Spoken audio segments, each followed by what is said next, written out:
Hip arthritis और AVN इस बारे में आज बात करेंगे। तो हिप आर्थराइटिस का सबसे कॉमन रीजन है एवास्कुलर नेक्रोसिस, जिसको हम एवीएन बोलते हैं। एवीएन में जो आपका बॉल है, हिप जॉइंट, जो उसका जो बॉल है उसका ब्लड सप्लाई बंद हो जाता है और धीरे धीरे पेन बढ़ता है। आज हमने एक पेशेंट ट्रीट की है, इनके दोनों खुले में या दोनों हिप जॉइंट में उनको पेन था, दोनों तरफ में। She was unable to walk, उनको उठना बैठना चलना बहुत मुश्किल हो चुका था और उनको हर स्टेप पे पेन हो रहा था। तो she was in stage 4 of AVN. अभी स्टेज 4 मतलब क्या कि there are 4 stage of AVN, जिसमें हम स्टेज 1, 2, 3 और 4 होता है। तो इसमें बेसिकली आपका जो बॉल है उसका ब्लड सप्लाई बंद हो जाता है। ब्लड सप्लाई बंद होने के कारण हिप जॉइंट में पेन शुरू होता है। धीरे धीरे स्टेज 1 से 2, 2 से 3 और 3 से 4 होता है और आपका जॉइंट पूरा डिफॉर्म हो जाता है और जो राउंड जो शेप होता है जॉइंट का वो डैमेज होने के कारण हड्डी एक दूसरे पे रगड़ना शुरू होती है और पेन काफी तेज बढ़ जाता है। तो इस लेडी को हमने काफी 6 महीने से we were treating, we gave her medicine, we gave her physiotherapy, weight loss, ये सब ट्रीटमेंट करने के बाद we try to postpone the surgery, but eventually she had so much pain कि उनको इवन टॉयलेट तक जाना भी बहुत मुश्किल हो चुका था। उस कारण उनका हमने हिप रिप्लेसमेंट सर्जरी प्लान किया। तो ये सर्जरी हमने की है with direct anterior approach and robotic. तो ये डायरेक्ट एंटीरियर अप्रोच ऐसी अप्रोच है जिसमें हम सामने से ऑपरेशन करते हैं, हिप जॉइंट के फ्रंट में से, ना कि पीछे से। तो हिप रिप्लेसमेंट करने के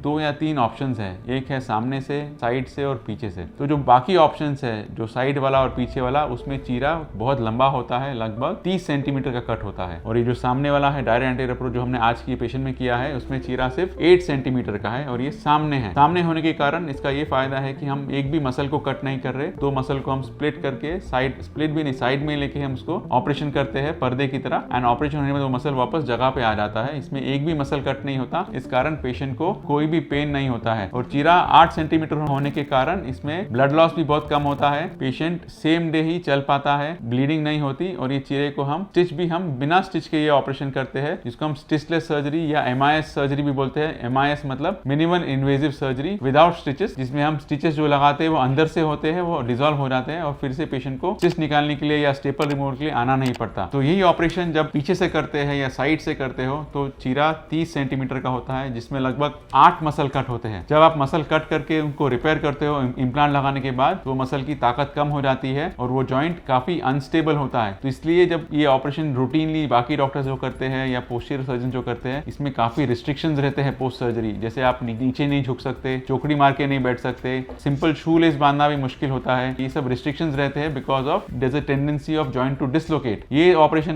जब आप सामने से करते हो या डायरेक्ट एंटीरियर अप्रोच से करते हो तो इसमें 0 मसल कट हो रहा है, तो इसलिए कोई भी मसल वीक नहीं हो रहा। Joint will be absolutely stable like a natural hip joint and इसमें कोई रिस्ट्रिक्शन नहीं है। आप नीचे चौकड़ी मार के बैठ सकते हो, वॉकिंग कर सकते हो, इंडियन टॉयलेट यूज कर सकते हैं, फुल बेंड कर सकते हैं, पैर को छू सकते हो, everything you can do, there is no restriction. You can do all your routine activities, you can play badminton, you can play cricket, you can walk, you can do everything normal. तो जब ये operation को हम robotics से combine करते हैं, जिसे आप देखेंगे we have done this surgery with Mako robotics. So robot is helping in doing the surgery. Robot operation नहीं कर रहा, रोबोट हमको ऑपरेशन करने में मदद कर रहा है। तो रोबोटिक सर्जरी में हम पेशेंट का पहले जो CT स्कैन करते हैं, ये CT स्कैन का हम 3D बोन मॉडल में सेगमेंटेशन सॉफ्टवेयर में करके उसमें हम प्लानिंग करते हैं। We do a virtual surgery, जैसे हम ऑपरेशन के पहले ही एक एक्चुअल सर्जरी हम स्क्रीन पे करते हैं, रोबोट की स्क्रीन पे, जिसमें हम कौन सा इम्प्लांट लगेगा, कौन से एंगल में लगेगा, कितना डीप जाएगा, कितने साइज का इम्प्लांट लगेगा, वो सब हम प्री ऑप ऑपरेशन शुरू करने के पहले ही पूरा प्लान करते हैं। And we see the whole surgery plan before we start the surgery, ताकि ऑपरेशन करते समय कोई सरप्राइजेस या कोई गलती ना हो। एंड एग्जैक्टली आपका ऑपरेशन परफेक्टली एग्जीक्यूट होता है to the precision of 100%। And इसमें एक और एडवांटेज है कि आपका जो लिम्ब लेंथ है वो भी हम मिलीमीटर टू मिलीमीटर मैच करते हैं, तो आपके दोनों पैरों में कोई अंतर नहीं होगा, एक पैर छोटा या बड़ा नहीं होगा, जो रूटीन सर्जरी में होने के चांसेस होते हैं। तो ये एडवांटेज है रोबोटिक सर्जरी का। तो ये सर्जरी हम कंपेयर करेंगे नॉन रोबोटिक से और रोबोटिक में। तो नॉन रोबोटिक सर्जरी में doctor is not knowing exactly what the size is, he will decide on his judgement. जैसे हम ऑपरेशन करते समय डॉक्टर खुद जब कप लगा रहा है तो वो डिसाइड करता है कि ये कप का साइज मुझे ठीक लग रहा है। तो वो समय डॉक्टर से कोई जजमेंटल एरर्स हो सकते हैं एंड पेशेंट को थोड़ा इफेक्ट हो सकता है। तो when we do this surgery with Mako robotics, the planning is perfect and the execution is perfect. तो what you plan is what you execute. So इसलिए robot is helping in getting the perfect planning and execution and perfect वो surgery हो जाती है। तो अब हम compare करते हैं इस सर्जरी को कन्वेंशनल सर्जरी से। जो रोबोटिक सर्जरी है इसमें आपका लेंथ ऑफ स्टे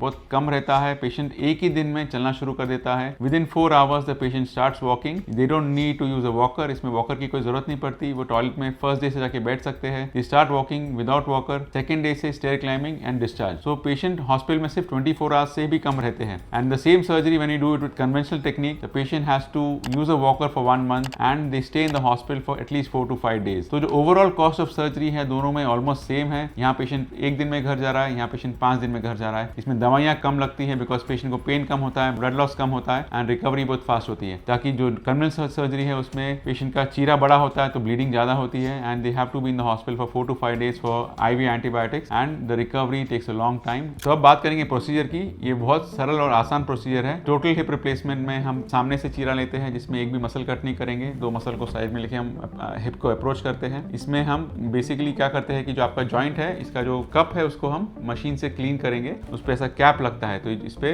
एक गप लग जाएगा जिसको हम एस्टेबुलर शेल बोलते हैं। ये आपकी पेल्विस बोन पे लगती है एंड इसको कवर करती है। फिर इसका सेकंड स्टेप है हम फीमर का प्रिपरेशन करते हैं। फीमर मतलब आपकी जो थाई बोन है उसमें हम एक इम्प्लांट लगाते हैं, उसको हम फीमोरल स्टेम बोलते हैं। तो आप देख सकते हैं कि इसमें ये जो फीमोरल कैनाल है ये आपका जो बॉल खराब हो गया है उसको हम कट करके निकाल देते हैं एंड उसकी जगह पे ऐसा जो आपकी बोन है वो होलो में इसमें एक इम्प्लांट लगता है जो अंदर बोन में जाएगा एंड उसके ऊपर हम सिरेमिक का बॉल और शेल लगाते हैं। तो ये जब दोनों एक साथ जुड़ते हैं तो आपका हिप जॉइंट वापस रिड्यूस हो जाता है एंड आप पूरी मूवमेंट्स कर सकते हैं। इसमें पूरा मूवमेंट ऊपर नीचे आगे पीछे सब कर सकते हैं एंड सबसे बड़ी बात है कि इसमें कोई मसल कट नहीं हो रहा तो ये जॉइंट डिसलोकेट नहीं करेगा एंड पेशेंट को फ्रीडम ऑफ मूवमेंट पूरा मिलता है with painless mobile joint. So now let's talk about post surgery. Surgery के बाद पेशेंट जल्दी से घर जा सकते हैं। काफी पेशेंट्स पूछते हैं कि what physical activities can we do. I say we can do everything. You can do everything absolutely normally. You can play badminton, you can play cricket, you can do normal low impact activities as a routine and a lot of patients also ask us about what sexual restrictions we need to follow. There is no restriction in this technique. You can have a normal sex life and you can do all your routine activities as desired. Workouts में इसमें आप सारी activities कर सकते हैं जैसे swimming, cycling,